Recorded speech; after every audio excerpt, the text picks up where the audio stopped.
ilalim ng sikat ng haring araw,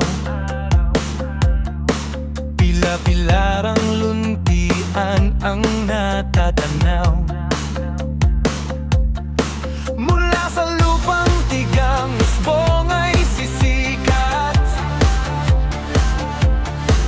bisig ng magsasaka doon nakasulat.